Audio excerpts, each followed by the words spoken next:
लोकतंत्र, डेमोक्रेसी, जिसकी तमाम परिभाषाओं में से एक सबसे महत्वपूर्ण परिभाषा है जनता की आवाज। अपने हितों के लिए खड़े रहना, सही और गलत के बीच में चट्टान बनकर तैनात हो जाना। लेकिन जरा सोचिए, क्या हम अपने हितों के लिए खड़े पाए जाते हैं? क्या हम अपने समस्याओं के लिए आवाज उठाते हैं या चुप रहना ही पसंद करते हैं? लोकतंत्र की सबसे बड़ी ताकत है जनता की आवाज। लेकिन जब जनता की आवाज कम हो जाए या दब जाए तो लोकतंत्र खोखला हो जाता है। लोकतंत्र का मतलब सिर्फ सरकार चुनना नहीं, लोकतंत्र का मतलब है government of the people, by the people and for the people. कहने का मतलब जनता सिर्फ वोटर नहीं है, जनता असली मालिक है। हमारे संविधान ने हमें बोलने की, हमें प्रश्न करने की, हमें अपने हक के लिए खड़े रहने की आजादी दी है। लेकिन सवाल फिर से वही है, क्या हम इस आजादी का इस्तेमाल करते हैं? क्या हम अपने हक के लिए खड़े पाए जाते हैं? सोचिए, एक छात्र है, वो स्कूल जाता है, कॉलेज जाता है और अपने ऊपर हो रहे अन्याय पर वह खामोश रहता है। इसके दो परिणाम निकलेंगे। आगे चलकर अपने जीवन में जब दोबारा वह इस तरीके की परिस्थितियों का सामना करेगा तो जाहिर सी बात है वह दोबारा खामोश पाया जाएगा। अधिकतर बार ऐसा होता है। दूसरा परिणाम है सिस्टम सुदृढ़ हो जाता है। अगर हम एक बार सिस्टम के खिलाफ आवाज नहीं उठाते तो वह इसे अपनी तरीके से आजादी समझते हैं, सुदृढ़ हो जाते हैं। ऐसे ही हम आम लोग अपने जीवन की बुनियादी चीजों के लिए अगर मांग नहीं करते हैं, जैसे सड़क है, बिजली है, पानी है, स्वास्थ्य है, तो नेताओं को भी इससे कोई फर्क नहीं पड़ता है। उनका काम है चुनाव से ठीक पहले आना, लीपापोती करना, हमें खुश करना और वोट बटोर के ले जाना।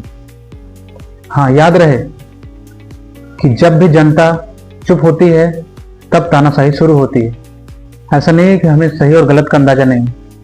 हम सबको पता होता है कि हम सही कर रहे हैं गलत। मैं आपके सामने दो सिचुएशन रखूंगा, आप खुद तय करिएगा कि आप क्या सोचते हैं इस बारे में। पहली सिचुएशन है कि आप ऑटो से एक जगह से दूसरी जगह जा रहे हैं।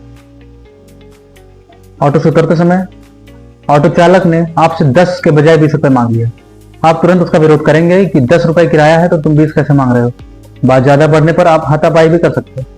दूसरी सिचुएशन है, आप सरकारी दफ्तर में पहुंचते हैं, वहां आपको अपना काम जल्दी से, समय पर और बिना गलती के कराने के लिए पैसा देना पड़ता है। सरकारी कर्मचारी इसके लिए आपसे रिश्वत मांगते हैं। आप वहां देते हैं। दो कारणों से आप वहां रिश्वत देते हैं। पहला, यहां आप पैसे से, जान पहचान से, पावर से उस कर्मचारी से कमजोर हैं। ऑटो चालक के केस में इन चीजों से आप मजबूत थे।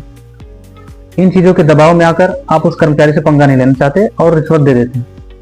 दूसरा, आप इस तरीके से सोच सकते हैं कि कौन पड़े इस झंझट में, तुरंत पैसा देके बवाल खत्म करो। सिर्फ अपना काम निकलवाने के लिए आप इस तरीके की हरकत करते हैं और अपनी आवाज बुलंद करना उचित नहीं समझते। मैं कहता हूं बाहर में जाए ऐसा काम जो आपको डरपोक बनाए, आपके अस्तित्व के होने पर संदेह प्रकट करे। हम बातचीत की शुरुआत से लेकर अभी तक सिर्फ समस्याओं की बात कर रहे थे कि हम अपने अधिकार के लिए खड़े नहीं पाए जाते। तो फिर सवाल उठता है कि हम अपनी आवाज बुलंद करने कहां जाए। पहला तरीका है आरटीआई अप्लाई कर। सूचना का अधिकार अधिनियम 2005 के तहत हम आरटीआई लागू कर सकते हैं। दूसरा है सोशल मीडिया अवेयरनेस। आज के समय में मुझे यह बिल्कुल भी इसका विवरण देने की जरूरत नहीं है कि सोशल मीडिया अवेयरनेस कैसे फैलाना है डेमोक्रेसी के हित में। तीसरा है पीसफुल प्रोटेस्ट, शांतिपूर्ण डेमोन्स्ट्रेशन करके।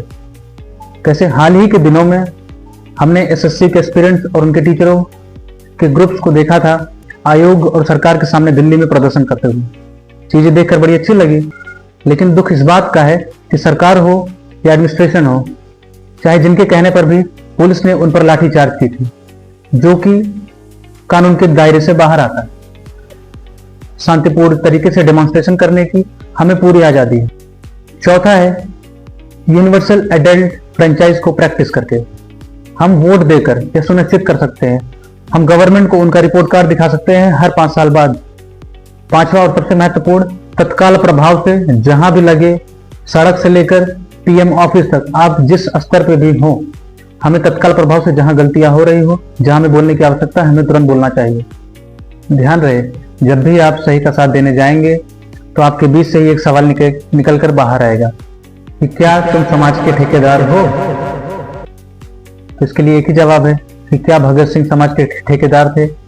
क्या डॉक्टर अंबेडकर समाज के ठेकेदार थे? क्या सुभाष चंद्र बोस समाज के ठेकेदार थे? या वो तमाम क्रांतिकारी वीर जो इस देश के लिए अपनी शहादत दे दिए, क्या वे समाज के ठेकेदार थे? अगर अब तक आप इस बातचीत में शामिल रहे हैं, यहाँ तक रुक के आपने वीडियो देखा है, तो आपसे एक और बात कह देना चाहता हूँ कि यह एक इवोल्यूशनरी प्रोसेस है। हमें एक दिन 10 साल या 20 साल में इसको ठीक करने की, सिस्टम बदलने की आकांक्षा नहीं करनी चाहिए। ना ही शुरुआती दिनों के असफलताओं को देखकर हार मानना चाहिए। आइए परस्पर सहयोग से एक दूसरे का हाथ पकड़े और भारत से दुर्गुण को निकालकर संपूर्ण स्वतंत्रता का अनुभव करें।